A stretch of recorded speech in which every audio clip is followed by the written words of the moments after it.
धाकड़ खबर बेखौफजुमा बेबाक अंदाज।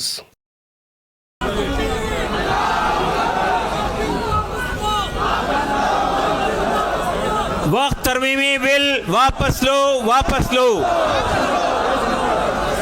अब देखिए, हमारे बीच में पंजाब से चलकर यहाँ इस प्रोग्राम में शिरकत के लिए आए हैं सिख पर्सनल लॉ बोर्ड के राष्ट्रीय कन्वीनर प्रोफेसर जगमोहन सिंह जी। मैं उनसे गुजारिश करता हूँ कि ये हमारी यूसीसी की लड़ाई में भी बहुत तरीके से साथ हैं। हमारे जो प्रोग्राम हो रहे हैं मुख्तलिफ़ इलाक़ों में, उसमें भी आप शरीक होते हैं। मैं प्रोफेसर जगमोहन सिंह से गुजारिश करता हूं कि वो अपनी बात रखें। वो भी अच्छी तरह जानते हैं कि पहला नंबर हो सकता है हमारा हो, लेकिन दूसरा नंबर बहरहाल हमारे सिख समुदाय के लोगों का है।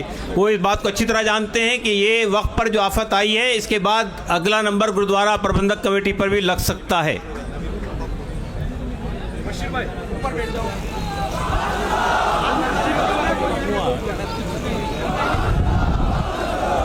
वाहिगुरु जी का खालसा, वाहिगुरु जी की फ़तेह। बिस्मिल्लाहिर्रहमानिर्रहीम। मंच पर मुस्लिम जगत के धार्मिक और सियासी आगू साहबान और पूरे हिंदुस्तान से आए हुए मुस्लिम भाइयों, मैं आज यहाँ पर आपको ये जताने आया हूँ कि इस लड़ाई में आप अकेले नहीं हैं, हम आपका पूरा पूरा साथ देंगे।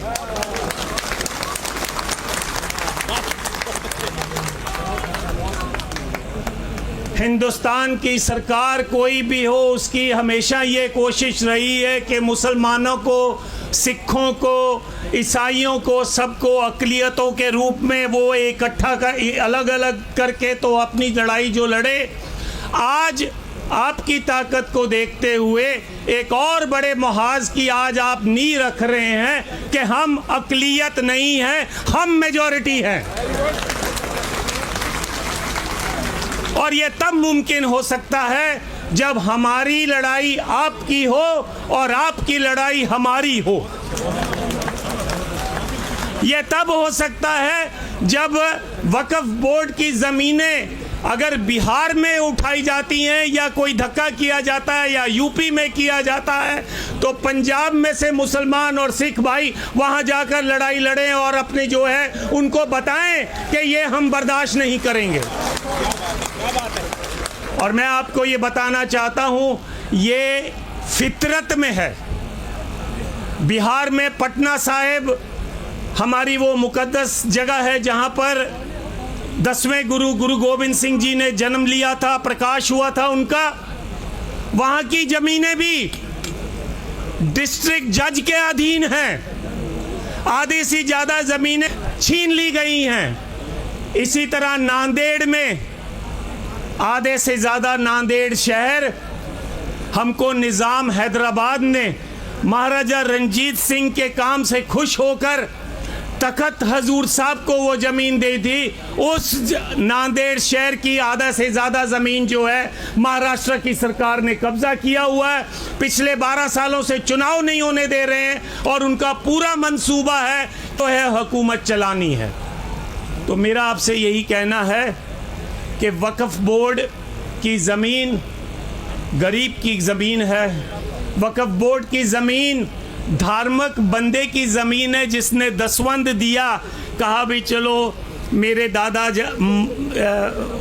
दुनिया छोड़ गए हैं, उनकी याद में मैं थोड़ी सी ज़मीन देता हूँ। जहाँ पर कोई मदरसा सरकार आपका टेस्ट ले रही है, आपको इस टेस्ट में पास होना है और इस लड़ाई को केवल दिल्ली तक सीमित नहीं करना है, पूरे हिंदुस्तान के एक एक सूबे में ही नहीं बनाना है कि ये जो धक्का है हम बर्दाश्त नहीं करेंगे। मेरी आपसे गुजारिश है, डॉक्टर इलियास साहब से, बाकी सारे जो सज्जन यहाँ पर बैठे हैं उनसे भी, इसको केवल एक दिन का धरना मत बनाओ। मैंने इनकी जो वीडियो टॉक सुनी है, इसमें इन्होंने कहा है कि जैसे किसान भाइयों ने 1 साल तक बॉर्डर पर लड़ाई लड़कर सरकार के घुटने लगा दिए थे। सरकार मान गई कि हमको बिल वापस लेना पड़ेगा। तो अगर वक्फ बोर्ड की ज़मीनों को बचाना है तो आप भी इस लंबी लड़ाई के लिए तैयार रहें और हम आपका पूरा साथ देंगे। और उसके लिए अगर हमें जंतर मंतर पर भी 1 साल बैठना क्यों ना पड़ जाए, हम आपका पूरा साथ देंगे। और यदि हमें यह ऐसा लगे कि हमको यूपी और दिल्ली का बॉर्डर सील करना है तो हम उसके लिए भी तैयार रहेंगे। ये रीजनल लड़ाई नहीं है, ये धार्मिक लड़ाई है और धार्मिक लड़ाई धार्मिक जज्बे से ही लड़ी जा सकती है। तो आओ, हम आपका पूरा साथ देंगे। आप यकीनी बनाओ कि आप साथ लें। अगला मोर्चा अगर ज़रूरत पड़े तो मलेरकोटले में लगाओ, लुधियाना में लगाओ और सारे हिंदुस्तान से जो मुसलमान भाई है वहाँ पर आए और हम सिख भाई जो हैं वो भी रल मिल। वक्फ बिल वापस लो। मुस्लिम, सिख, दलित, ट्राइबल एकता जिंदाबाद। मुस्लिम, सिख, ईसाई, दलित, ट्राइबल, बहुजन समाज एकता जिंदाबाद। इस आस के साथ कि हम इस लड़ाई को जरूर जीतेंगे, एक बार फिर अंत में आप ही का नारा, नाराए तकबीर।